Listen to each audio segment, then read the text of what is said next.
ওয়া তাআলার দরবারে অসংখ্য অগণিত শুকরিয়া যে আল্লাহ পাক রব্বুল আলামিন পবিত্র এই জুমার দিনে আগে আগে আসার, বসার, কিছু কথা বলার এবং শোনার তৌফিক দান করেছেন। সকলে মন প্রাণ উজাড় করে অন্তরের অন্তঃস্থল থেকে বলি আলহামদুলিল্লাহ। আলহামদুলিল্লাহ।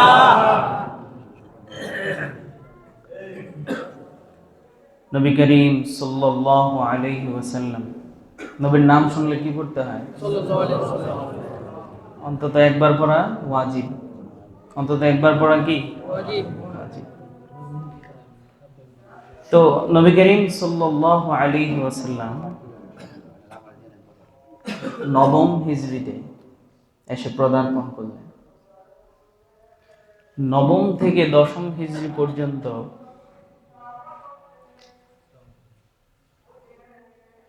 আরবের মাঝে ইসলাম এমনভাবে ছড়ালো, আরবের আর কোনো জায়গা বাকি নেই যেখানকার মানুষগুলো ইসলাম ধর্ম গ্রহণ করে। সুবহানাল্লাহ বলবেন না? যখন আরবের মানুষগুলো অপেক্ষায় ছিল কখন কুরাইশরা ইসলাম গ্রহণ করবে, আরবের মাঝে সবচেয়ে সম্ভ্রান্ত এবং উচ্চপদস্থ ব্যক্তিবর্গ ছিলেন কুরাইশ বংশ। কুরাইশরা নিজেরাই যখন ইসলাম ধর্ম গ্রহণ করে ফেলল, তখন আরবের বিভিন্ন প্রান্ত থেকে দলে দলে মানুষ ইসলামের দিকে দীক্ষিত হতে লাগলো। নবী করিম সাল্লাল্লাহু আলাইহি ওয়াসাল্লামের কাছে প্রত্যেকটা গোত্রের লোকেরা তাদের প্রতিনিধিদেরকে পাঠাতো। তাদের সমাজে যে সকল লোকেরা নেতৃত্ব দিত তাদের 2 জন, 3 জন, 4 জন এভাবে নবীর কাছে পাঠাতো। নবীর কাছে গিয়ে তারা ইসলাম গ্রহণ করে দ্বীনের বার্তা নিয়ে আবার নিজ গোত্রে এসে নিজের গোত্রের লোকদেরকে মুসলমান বানায় দিত। নবী করিম সাল্লাল্লাহু আলাইহি ওয়াসাল্লামের কাছে এরকম প্রতিনিধি দল যখন আসতেন, নবী সাল্লাল্লাহু আলাইহি সাল্লাম তাদেরকে নসিহা করতেন, উপদেশ দিতেন। সবচেয়ে বেশি যে উপদেশটা দিতেন সেটা হচ্ছে বাশশিরু ওয়ালা তুনাফিরু ইয়াসসিরু ওয়ালা তুআসসিরু। তোমরা মানুষদের কাছে গিয়ে সুসংবাদ দাও, মানুষদেরকে দুঃসংবাদ দিও না, মানুষদেরকে ইসলামের ব্যাপারে কঠিন করিও না, মানুষদেরকে ইসলামকে সহজভাবে বুঝতে দাও। ইয়াসসিরু ওয়ালা তুআসসিরু, মানুষদের কাছে ইসলামকে সহজভাবে পেশ করো, মানুষদের কাছে ইসলামকে কঠিন করিও না। তো আরবের কাছে তারা মানুষের কাছে যেত, সর্বপ্রথম তাদেরকে নামাজের উপদেশ দেওয়া হতো। নামাজে অভ্যস্ত হয়ে পড়লে যাকাতের কথা বলতো, যাকাতে অভ্যস্ত হয়ে পড়লে অন্যান্য আরো যেই ইবাদত সেগুলোর প্রতি তাদেরকে উদ্বুদ্ধ করা হতো। ইসলাম কোনো কিছুই একবারে সবগুলো চাপায় দেয়নি। মদ, আরবের মানুষ 600টা নামে মদকে ডাকতো। মদের নাম দিয়েছিল কয়টা? সকালে ঘুম থেকে উঠা যেটা খাইতো এটার নাম ছিল একটা, ঘুম থেকে উঠার 10 মিনিট পর যে মদটা খাইতো এটার নাম ছিল আরেকটা, ঘুমের আগে যেটা খাইতো এটার নাম ছিল একটা, মধ্যরাতে ঘুম ভাঙলে ওইটা মদ খাইতো। মানে আরবের মানুষের রক্তে মাংসে মদ মিশ্রিত ছিল। আল্লাহ পাক রব্বুল আলামিন সর্বপ্রথম কোরআনে আয়াত নাজিল করলেন, মদের উপকারের চেয়ে ক্ষতি বেশি। মদটা উপকারের চেয়ে নিষেধ করছে? করে নাই, শুধু বইলা দিছে উপকারের চেয়ে ক্ষতি বেশি। তো যারা বুদ্ধিমান তারা তো ক্ষতিকর জিনিসকে তরক করে ছেড়ে দেয়। এই জন্য প্রাথমিকভাবে যাদের দ্বারা সম্ভব হয়েছে ছাড়ছে, কেউ কেউ চেষ্টা করতে শুরু করছে। উপকারের চেয়ে ক্ষতি যেহেতু বেশি, তাহলে আর কি দরকার। পরবর্তীতে আল্লাহ সুবহানাহু ওয়া তাআলা কোরআনে আয়াত নাযিল করলেন, লা তাকরাবুস সালাতা ওয়া আনতুম সুকারা, তোমরা যখন নেশাগ্রস্ত থাকো, মদ পান করো, এরপরে নামাজ পড়তে যেও না। মদ পান করার পর কোথায় যেও না? নিষেধ করে নাই কিন্তু, শুধু নামাজের আগে নিষেধ করছে। আমি কি বুঝাতে পারতেছি? শুধু নিষেধ করছে কখন? নামাজের আগে। এভাবে আরো কিছু মাস চলতে লাগলো। ধীরে ধীরে এক পর্যায়ে সময় আসলো, মানুষের মন মস্তিষ্ক আরো পরিবর্তন হলো। আল্লাহ পাক রব্বুল আলামিন কোরআনে আয়াত নাজিল করলেন, ইন্নাল খামরা ওয়াল মাইসির মিন আজলামিশ শাইতান, মদ জুয়া এগুলো শয়তানের কাজ। আল্লাহ পাক চিরতরে হারাম করে দিলেন। মদকে যেদিন হারাম করা হয়েছে, কিতাবের মধ্যে লেখে যার যত মটকা মদ ছিল, বড় বড় মটকাগুলো ভাঙা ফেলতেছে।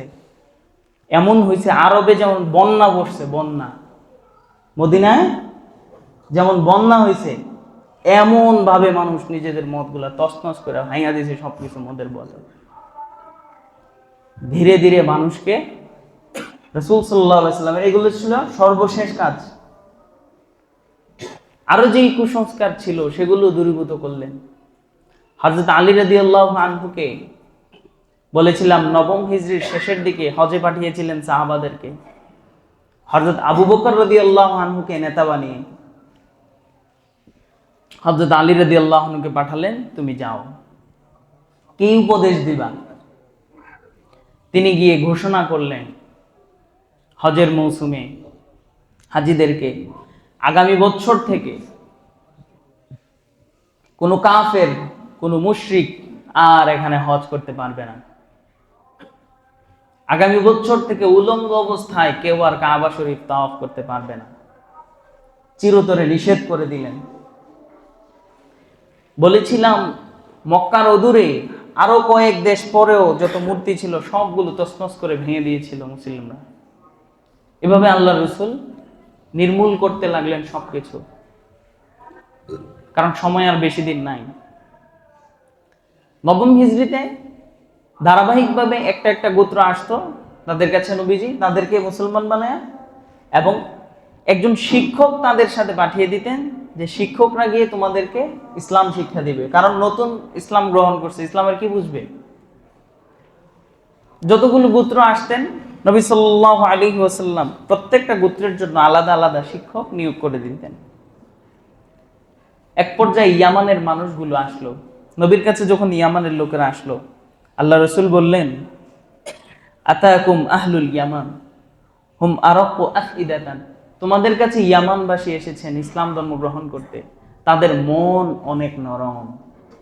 পুরা পৃথিবীতে যত মানুষ আল্লাহ সৃষ্টি করছেন সবচেয়ে নরম মনের মানুষ হচ্ছে ইয়ামানের মানুষ। এটা নবীর ঘোষণা। ওয়া আলিয়ানুহুম কুলুবান, তাদের অন্তর, তাদের হৃদয় অতিশয় নরম। আল আইমানু ইয়ামানিন ওয়াল হিকমাতু ইয়ামানিয়াহ, ইয়ামানের মানুষগণ কঠোর ইমানদার, পাক্কা ইমানদার, আর তাদের প্রজ্ঞা অনেক ভালো, জ্ঞান বুদ্ধি। এজন্য ইসলাম ধর্মের বড় বড় যত গবেষক, বড় বড় দার্শনিক, বড় বড় আলেম পৃথিবীতে সবচেয়ে বেশি যে স্থানে জন্মগ্রহণ করছে সেটা হচ্ছে ইয়ামান। বর্তমান বিশ্বের সবচেয়ে বড় একজন ইতিহাসবিদ আছে, তার নাম হচ্ছে রাগিব সারজানি, তিনিও ইয়ামানে। মানে অনেক বড় বড় পণ্ডিত আলেম, ইমাম গাজ্জালি হতে নিয়ে ওনারা ইয়ামানের ছিলেন। আল্লাহ পাক এত বড় বড় আলেম ওখানে দান করছে শুধুমাত্র রাসূল সাল্লাল্লাহু আলাইহি সাল্লামের এই ভবিষ্যদ্বাণীর কারণে। তারাও শেষের দিকে ইসলাম ধর্ম গ্রহণ করেছে। কিছু কিছু লোক ছিল যারা শেষের দিকে ইসলাম গ্রহণ করতে এসেও মনের ভিতরে অনেক আকাঙ্ক্ষা থাকতো। এরকমই এক সাহাবী এসেছিল, ইয়া রাসূলুল্লাহ, আমি ইসলাম ধর্ম গ্রহণ করবো, শর্ত হচ্ছে আমি জিনা ছাড়তে পারবো না, আমি জিনা ছাড়তে পারবো না। নবী তাকে প্রশ্ন করলেন, তোমার কেমন লাগবে, তুমি কি মনে করো, তোমার বোনের সাথে যদি তুমি কাউকে জিনা করতে দেখো তুমি কি করবা? লোকটি উত্তর দিল, ইয়া রাসূলুল্লাহ, আমি তার গর্দান উড়িয়ে দিব। বলে, যদি তোমার ফুফির সাথে কাউকে জিনা করতে দেখো তার গর্দান উড়িয়ে দিব। যদি তোমার মায়ের সাথে কাউকে জিনা করতে দেখো, আমি তো তাকে আরো আগেই মেরে ফেলবো। নবী বললেন, তুমি যাদের সাথে জিনা করবে সে মহিলাটি হয়তো কারো মা, নয়তো কারো বোন, অন্যথায় কারো ফুফি। সে তওবা করলো, ইয়া রাসূলুল্লাহ, তাহলে জিনা করব না, ইসলাম গ্রহণ করায় দেন। এভাবেই তিনিও ইসলাম ধর্ম গ্রহণ করলেন। মানে যত নিকৃষ্টই হোক, যত খারাপ স্বভাবেরই হোক, ধীরে ধীরে ইসলামের ছায়াতলে আসতে লাগলেন। এভাবে নবম হিজরিতে আরো যারা আসলেন প্রত্যেককে কি আল্লাহর রসুল ইসলামের ছায়াতলে প্রবেশ করিয়ে নিলেন। অতঃপর নবম হিজরিতে যাকাত এবং সাদাকা আল্লাহ পাক ফরজ করলেন। সম্পত্তির 40 ভাগের 1 ভাগ আল্লাহর জন্য যাকাত দিতে বললেন। আমি আপনাদেরকে আগেও বলেছিলাম, যাকাত জিনিসটা এটা যে আল্লাহ চাপায় দিয়েছেন ব্যাপারটা এরকম না। আমাদের এই মিষ্টির এটার দিক তাকায় থাকা লাগে, কথাগুলোর চেয়ে বেশি গুরুত্বপূর্ণ এটা। আজীব মানুষ। তো আল্লাহ রসুল সাল্লাল্লাহু আলাইহি সাল্লাম ওনার কাছে যাকাত ফরজ হইল নবম হিজরিতে। তা আমরা মনে করি যাকাত জিনিসটা হয়তো চাপায় দিছে। না, আপনি বাজার থেকে মুরগি কিনেন না, পুরা ওজন করে কিনেন তো? মুরগি কি পুরাটাই পাক করেন না ভিতরে সব ফালাই দিতে হয়? ওটার দাম দিয়ে কিনে আনছেন না? গরুর ভুঁড়ি কি রাখে ভিতরে সব ফালাই দেয় না? মানে আল্লাহ পাক আমার হালাল জিনিসের মধ্যেই একটা ময়লা থাকে। যাকাত হচ্ছে, আল্লাহ রসুল বলছেন, গুসালাতুন নাস, যাকাত হচ্ছে মানুষের সম্পদের ময়লা। এই ময়লা সহ যদি কেউ বক্ষণ করে তাহলে এই শরীর জাহান্নামের আগুনে জ্বলবে। যাকাতের যে ময়লা, এটাকে ছাপ করে দিতে হবে আপনার সম্পদ থেকে, হিসাব করে যাকাত দিতে হবে। তা আমি কি বুঝাতে পারলাম? যাকাত এটা যে সম্পদের ময়লা, আল্লাহ রসুল বলেছেন যাকাত হচ্ছে গুসালাতুন নাস, মানুষের গায়ের ময়লা। বুঝে আসছে? এই জন্য যাকাত যারা গ্রহণ করে তাদেরও উচিত, সে যদি সামর্থ্যবান হয়, যথাসাধ্য যাকাত গ্রহণ না করা, যথাসাধ্য যাকাত গ্রহণ না করা, কষ্ট করে উপার্জন করে পরিশ্রম করে খাওয়া। ইসলামে ভিক্ষাবৃত্তি হারাম না? কেন জানেন? ইসলামে ভিক্ষা করা হারাম তো যার কাছে 3 দিনের খাবার আছে, অথবা কোনো কোনো ফাকিহ এর নিকট যার কাছে 1 দিনের খাবার আছে, অথবা যার কাছে কয় দিনের খাবার আছে? 3 দিনের। 3 দিন সমপরিমাণ খেতে পারবে এই পরিমাণ সম্পদ অথবা খাবার আছে, এই লোকের জন্য ভিক্ষা করা হারাম। এই লোককে ভিক্ষা দেওয়াও নিষেধ। এই লোককে ভিক্ষা দেওয়াও, চিন্তা করে ভিক্ষা দেওয়া চাই। সুস্থ সবল মানুষ, এবং মানুষ নবীর কাছে আসলে নবী তাদেরকে ভিক্ষা দিতেন না, নবী তাদেরকে উপার্জনের পথ দেখিয়ে দিতেন। এমনই একজন লোক এসেছিল যে সে সুস্থ, কাজ করতে পারবে, নবীর কাছে ভিক্ষা খুঁজতে আসছে। আল্লাহ রসুল তাকে বললেন, বাজার থেকে একটা কুড়ালের মাথা কিনে নিয়ে আসো। নিয়ে আসছে, আল্লাহ রসুল নিচে কুড়ালের মাথায় নিজে আচার লাগাই দিছে। আপনাদের দেশে কি বলে এটাকে? আচার বলে না? নবী নিজে এটাকে লাগাই দিছে। বলছে, এবার জঙ্গলায় যাও, কাঠ কাটো, এই কাঠ বিক্রি করে তুমি নিজের সংসার চালাও, তবুও ভিক্ষা করো না। এই জন্য সুস্থ সবল মানুষদেরকে এরকম একটা পথ দেখায় দেওয়া, যে পথে সে উপার্জন করতে পারবে। 1000 টাকা দিয়ে একটা পান দোকান দিয়ে বসায় দেন, 2000 টাকা দিয়ে একটা চায়ের দোকান দিয়ে বসায় দেন, চা বিক্রি করলো ফ্লাক্সে করে। এরকম উপার্জনের একটা পথ দেখায় দেওয়া, এটা ছিল নবীর আদর্শ। সর্বশেষ রাসূল সাল্লাল্লাহু আলাইহি ওয়াসাল্লামকে আল্লাহ সুবহানাহু ওয়া তাআলা চাইলেন নবী যে চলে যাবেন চিরতরে, সমবেত সকলকে নবী একসাথে নিয়ে হজ আদায় করতেন। এটাকে ইতিহাসে বিদায় হজ নামে পরিচিত। যারা স্কুলে পড়ছেন, ক্লাস 5-এ বিদায় হজের গল্প আছে না?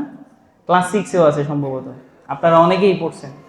এটা ছিল নবীজির জীবনের শেষ হজ, নবীজির শেষ বছর।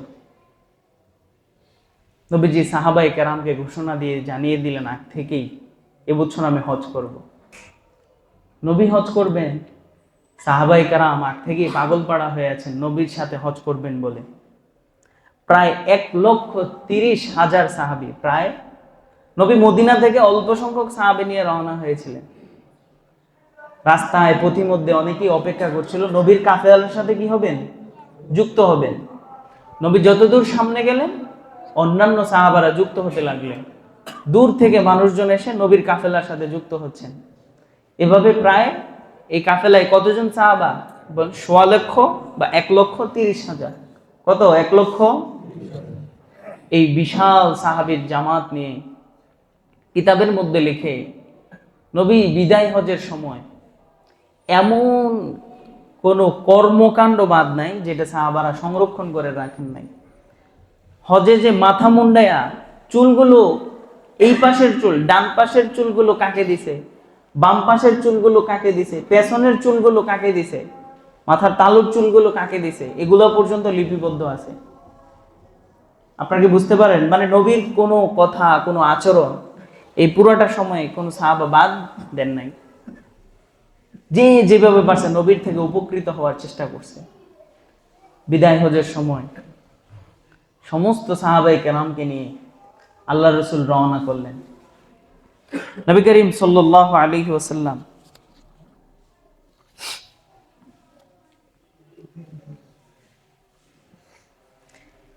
এই হজটাকে হুজ্জাতুত তামামও বলা হয়। কিতাবের মধ্যে এই হজকে হুজ্জাতুল বালাগও বলা হয়।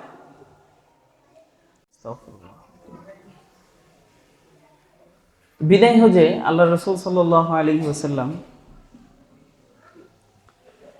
সাহাবাদেরকে সমবেত করলেন।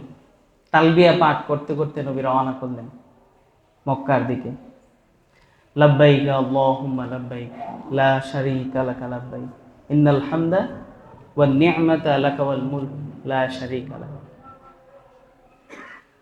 হজের মৌসুমে সকল সাহাবায়ে কেরাম 1,30,000 মানুষ একসাথে, সকলের গায়ে মাত্র 2টি কাপড়, সকলের কাপড়ের রং সাদা, একদম সাদা শুভ্র, সাথে ফেরেশতারাও আছেন। সবাই মিলে রওনা করলেন কাবা প্রান্তরে, আরাফায়, মিনায়, মুজদালিফায়, প্রত্যেকটা প্রান্তরে নবী গেলেন সাহাবাদেরকে নিয়ে। একদম শেষ মুহূর্ত আল্লাহ রসুল সাল্লাল্লাহু আলাইহি ওয়াসাল্লাম যখন এই 1,30,000 সাহাবাদেরকে নিয়ে একসাথে হলেন আরাফার ময়দানে, আল্লাহ কোরআনের আয়াত নাজিল করলেন, আল ইয়াউমা আকমালতু লাকুম দীনাকুম ওয়া আতমামতু আলাইকুম নি'মাতি ওয়া রাদিতু লাকুমুল ইসলাম দীনা। আজকে আমি আমার এই দিনকে পূর্ণাঙ্গ করে দিলাম। সাহাবায়ে কেরাম বুঝতে পারলেন নবী হয়তো আর বেশি দিন থাকবেন না। আয়াত নাজিল হলো, নবী সাহাবাদেরকে বলছেন, আল্লাহ হাল বাল্লাগতু, আমি আমার দায়িত্ব কি আদায় করেছি? আমি কি আমার দায়িত্ব আদায় করেছি? তোমরা আমার ব্যাপারে সাক্ষী দাও। নবী সারা জীবন কষ্ট করে সাহাবাদেরকে আবার সাক্ষী চাইতেছেন, আমি কি আমার দায়িত্বগুলো পালন করতে পারছি? কি কষ্ট নাই নবী করেন নাই। সবাই সমবেত কণ্ঠে বললেন, আপনি আপনার দায়িত্ব আদায় করেছেন। আমরা হাসরের ময়দানেও এই সাক্ষী দেব। নবী তারপর কিছু নসিহত করলেন, বলো তো আজকের এই দিনটা কোন দিন? সাহাবায়ে কেরাম বললেন, আল্লাহ ও আল্লাহ রসুল ভালো জানেন। নবী বললেন, আজকে আরাফার দিন। আজকের এই দিনটি অত্যন্ত পবিত্র। আজকের এই দিনটি একটা শ্রেষ্ঠ দিন। এই দিনটা যেমন পবিত্র, এটা হারাম মাস, তোমাদের জন্য কিয়ামত পর্যন্ত কারো উপর কারো অন্যায় করাটাও এমন হারাম। তোমরা কারোর উপর অন্যায় করবা না, কারো উপর জুলুম করবা না। শেষ কথা নবীগুলো বলতেছেন, তোমাদের যারা কৃতদাস আছে তাদের উপর অন্যায় করো না, তোমাদের স্ত্রীদের উপর তোমরা জুলুম করো না। তোমাদের যেমন তাদের উপর অধিকার আছে, তাদের ও তোমাদের উপরে অধিকার আছে। তোমরা নিজেরা যা খাইবা তোমাদের স্ত্রীদেরকে তা খাওয়াবা, তোমরা নিজেরা যা পরিধান করবা তাদেরকেও তা পরিধান করাইবা। নবীজি এইভাবে শেষ নবীর কথাগুলো বললেন।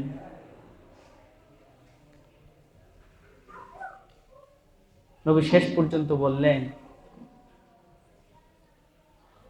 বাল্লিগু আন্নি ওয়ালাউ আয়া, তোমাদের কাছে আমি যেই বাণীগুলো পৌঁছাইলাম এই বাণীগুলো আবার তোমরা তোমাদের পরবর্তীদের কাছে পৌঁছাইয়া দিও। নবীর কাছে তারপরে সূরা নাজিল হলো, ইদা জা নাসরুল্লাহি ওয়াল ফাত ওয়া রাআইতান নাসা ইয়াদখুলুনা ফি দীনিল্লাহি আফওয়াজা। সাহাবারা খুশি, আনন্দ। বলেছিলাম আগেও, হযরত আবু বকর সিদ্দিক রাদিয়াল্লাহু তাআলা আনহু কান্নায় ভেঙে পড়লেন। কারো সহ্য হচ্ছে না বিষয়টা, নবী চলে যাবেন। উহুদের যুদ্ধের সময় একবার নবী ইন্তেকালের ঘোষণা ছড়ায় পড়ছিল না? সাহাবাদের অবস্থা কি ভয়াবহ রূপ ধারণ করছে না? আউযু বিল্লাহি মিনাশ শাইতানির রাজীম ওয়া মা মুহাম্মাদুন ইল্লা রাসূল قد خلت من قبله الرسل। মুহাম্মদ কেবলই একজন রসূল, ওনার আগে অতীতে আরো বহুত নবী রাসূল অতিক্রম হয়েছে। এই আয়াত আল্লাহ অনেক আগে নাজিল করছে, বুঝায় দিলেন সাহাবাদেরকে ইনি সব সময় তোমাদের মাঝে থাকবেন না, চলে যাবেন। একটা সময় আসলো নবী অসুস্থ হয়ে পড়লেন, অনেক খুব অসুস্থ। বিদায় হজের ভাষণ শেষ করে সাহাবাদেরকে নিয়ে গেলেন মদিনায়। বিদায় হজ শেষ, মদিনাতে যাওয়ার পর ধীরে ধীরে নবী অসুস্থ হতে লাগলেন।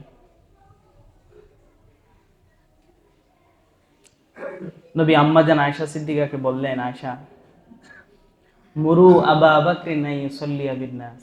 নবী এতটাই অসুস্থ, তিনি যে নামাজ পড়াবেন এই শক্তিটুকু নাই।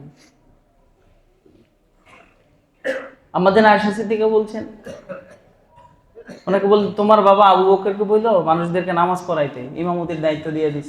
আমি বাড়িতে গেলে একজন দিয়ে যাই না, মুয়াজ্জিন সাহেব পড়ায়, এরকম। আম্মা জান আয়েশা সিদ্দিকা বলছে না, আমার বাবা আবু বকর তো অন্তর নরম, উনি আপনার জায়গায় নামাজ পড়াইবে দাঁড়ায়া, এটা আমার বাবার দ্বারা হইব না। আল্লাহ রাসূল আবার বললেন, না, মুরু আবা বকর না ইউসাল্লি বিন নাস। আয়েশা, আবু বকরকে বইল সেজন্য মানুষদেরকে নিয়ে জামাতের সহিত নামাজ আদায় করে।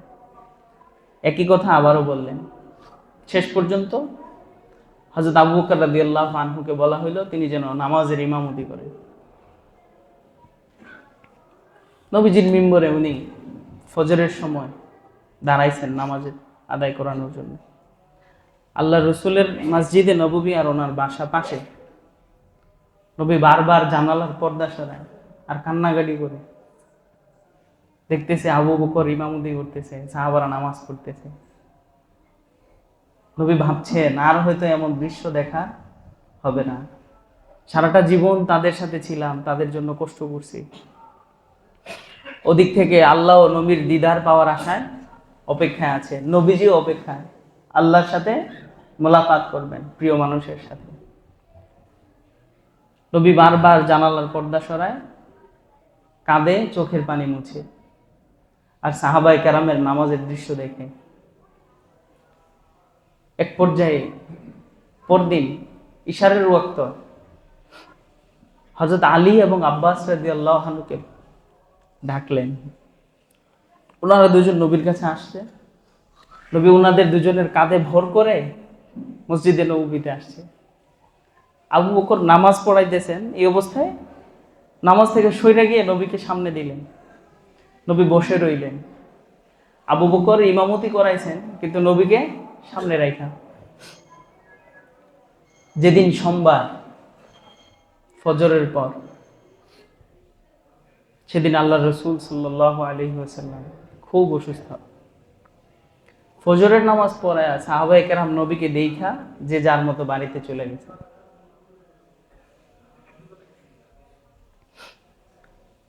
8টা 9টা দ্বিপ্রহর, যখন সূর্যের আলো ততটা প্রখর না, এমন মুহূর্তে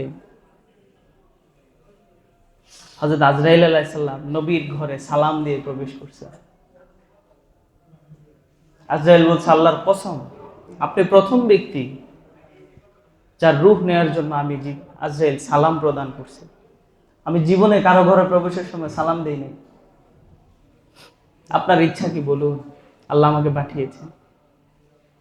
নবী বললেন, আল্লাহকে গিয়ে বলো আমার উম্মতের সাথে আল্লাহ কেমন আচরণ করবেন, তাহলে আমার আর কোনো ইচ্ছা নেই। উম্মতের ঈমান আমল ঠিক থাকলে মাফ করা হবে। আল্লাহর পক্ষ থেকে আদেশ আসলো, হ্যাঁ মাফ করা হবে। নবীজির ইন্তেকাল হলো। হযরত আবু বকর, ওমর, উসমান সবাই তো বাড়িতে চলে গেছে। আবু বকর রাদিয়াল্লাহু আনহু সংবাদ পেয়েছে, দৌড়ায় আয়েশা নবী সাল্লাল্লাহু আলাইহি ওয়াসাল্লামের চেহারা থেকে কাপড় সরায় নবীর কপালে চুমু খাইতেছে আর কাঁদতেছে, ওয়া হাবিবাতা, হ্যাঁ আমার বন্ধু, হ্যাঁ আমার নবী, হ্যাঁ আমার রাসূল। নবীর মেয়ে ফাতেমা, উনি বলেন, সুব্বাত আলাইয়া মাসাইবুন লাউ আন্নাহা, আমার দুঃখটারে যদি দিনের উপর ছাইড়া দেওয়া হইতো, তাহলে দিন অমাবস্যা রাতের মতো কালো হয়ে যেত। নবী ইন্তেকালের দুঃখে ওনার মেয়ে ফাতেমা এতটুকুন কষ্ট পেয়েছেন। নবী ফাতেমাকে বলে গিয়েছিলেন, আমি ইন্তেকালের পরে আমার সাথে আমার আত্মীয়দের মধ্যে সর্বপ্রথম যে মিলিত হবে সে হচ্ছে তুমি, ফাতেমাতুজ জাহরা। এখন ওমর রাদিয়াল্লাহু, আবু বকর সিদ্দিক রাদিয়াল্লাহু আনহু তো বড় সাহাবী, ধৈর্যশীল সাহাবী, ধৈর্য ধরে আছে, কান্নাকাটি করতেছেন, নবীকে চুমু দিচ্ছেন। হযরত ওমর বেরিয়ে গিয়েছেন তরবারি নিয়ে, যে বলবা নবী মারা গেছে আমি তার গর্দান উড়াইয়া দেব। হযরত ওমর সহ্য করতে পারতেছেন না, তো তরবারি নিয়ে বাইরে হয়ে গেছে। ওদিক থেকে হযরত ওসমান রাদিয়াল্লাহু আনহু মাথার জ্ঞান হারায় ফেলছে। হযরত আবু বকর রাদিয়াল্লাহু আনহু সাহাবাদেরকে নিয়ে বসছেন। এই মজলিসে হযরত ওমরকে আনতে বললেন। হযরত ওমর এখানে আসছেন, ওমরকে থামাবে এমন শক্তি কার? হযরত আবু বকর একটা আয়াত তেলাওয়াত করলেন, ওয়ামা মুহাম্মাদুন ইল্লা রাসূল কদ খালাত মিন ক্বাবলিহির রাসূল। হযরত এই আয়াত তেলাওয়াত করার পর হযরত আবু বকরের হাত থরথর করে কেঁপে তরবারি হাত থেকে পড়ে গেছে। হযরত ওমরের হাত থেকে কি পড়ে গেছে? উনি বললেন, আমার মনে হয়েছে এই আয়াতটা যেন মাত্র নাজিল হয়েছে। কোরআনের এই আয়াত কিন্তু অনেক আগেই নাজিল হয়েছে, কিন্তু উনি বলছেন কি, মনে হইলো যেন সবেমাত্র এই আয়াত নাজিল হয়েছে। এই আয়াতে আল্লাহ বলছে, মুহাম্মদ একজন রসুল, ওনার আগে রসুলরা দুনিয়া থেকে বিদায় নিয়েছে, ওনাকেও কি নিতে হবে? আল্লাহর আয়াতের কাছে হযরত আবু বকর ব্যর্থ কণ্ঠে ভাষণ দিলেন, শোনো, নবী দুনিয়া থেকে বিদায় নিয়েছেন, তাই বলে ইসলাম ছেড়ে দিবে? তোমরা যদি মুহাম্মদের গোলামি করে থাকো, মুহাম্মদের ইবাদত করে থাকো, তাহলে তোমরা অবশ্যই ইসলাম ছেড়ে দিবা। কিন্তু যদি এক আল্লাহর ইবাদত করে থাকো, তাহলে ইসলাম ছাড়ার কোনো প্রশ্নই আসে না। সাহাবায়ে কেরামের মনে ওনার এই কথাগুলো সান্ত্বনার সঞ্চার করলো। হযরত ওসমান রাদিয়াল্লাহু আনহু এখনো অবস্থা খারাপ। হযরত আবু বকর, ওমর রাদিয়াল্লাহু আনহু গিয়ে ওনারে সালাম দিয়েছে, আসসালামু আলাইকুম। উসমান রাদিয়াল্লাহু আনহু সালামের উত্তর দেয় না। অন্যান্য সাহাবীরা ওনাকে সালাম দেয়, উনি সালামের উত্তর নেন না। আবু বকর সিদ্দিক রাদিয়াল্লাহু আনহুর কাছে আসছেন, আয়েশা বলছেন ওমর রাদিয়াল্লাহু আনহু, আমি উসমানকে সালাম দিলাম, সে সালামের উত্তর নিচ্ছে না। হযরত আবু বকর নিজে গেলেন, গিয়ে উসমান রাদিয়াল্লাহু আনহুকে সালাম দিল।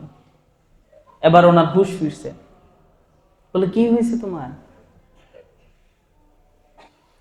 হযরত উসমান রাদিয়াল্লাহু আনহু বলছেন, আমার মনে কিছু কথা, আমার মনের কিছু কথা আমি নবীকে বলবো বলে বলে ধরে রেখেছি, নবী তো চলে গেলেন, বলা হলো না।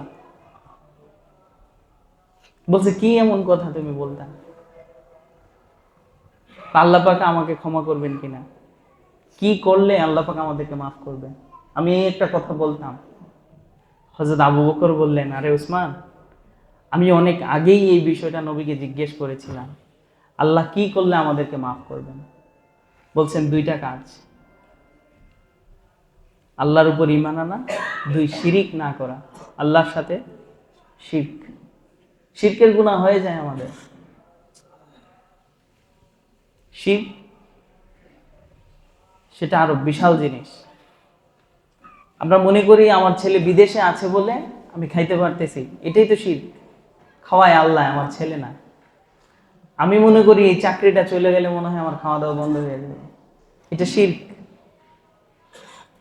শিরক না করলে আর আল্লাহর উপর ঈমান আনলে, যদি কোনো মানুষ জিনা এবং চুরিও করে, আল্লাহ পাক এর শাস্তি ভোগ করানোর পর এক সময় তাকে জান্নাতে দিবেনই দিবেন। কয়টা কাজ? শিরক এবং ঈমান। বিতর্কতভাবে একটাই, শিরক না করলেই ঈমানদার, ঈমানদার হইলে সে শিরক করে না, এটাই। নবী করিম সাল্লাল্লাহু আলাইহি ওয়াসাল্লামের বিদায়ে তবুও কিছু কিছু মানুষ ইসলাম ছেড়ে দিছে, তবুও রিদ্দাত বলা হয় এটাকে। সময় শেষ, আসলে আমি ভাবি নাই নবীর সিরাত শেষ করব আজকে, এমন কিছু একটা হবে। বিষয়টা না হয় নবীর সিরাত শেষ করার মুহূর্তটা তো এরকম না, আরো সুন্দর হওয়ার কথা ছিল। আমাকে মাফ করবেন, নবী করিম সাল্লাল্লাহু আলাইহি সাল্লামের সিরাতকে যেভাবে আপনাদের কাছে উপস্থাপন করেন আমি হয়তো সেভাবে করতে পারিনি, কিন্তু নবীর সিরাতটাই সব। নবীর জিন্দেগি আমাদের জন্য, আখলাক, আমাদের চরিত্র, আমাদের সবকিছুর জন্য নবীর জীবনকে দেখা দরকার। আল্লাহ পাক আমাদের প্রত্যেককে নবীজির মতো করে আমাদের জীবনকে সাজানোর তৌফিক দান করেন। আমিন। ওয়া আখিরু দাওয়ানা আলহামদুলিল্লাহি রাব্বিল আলামিন।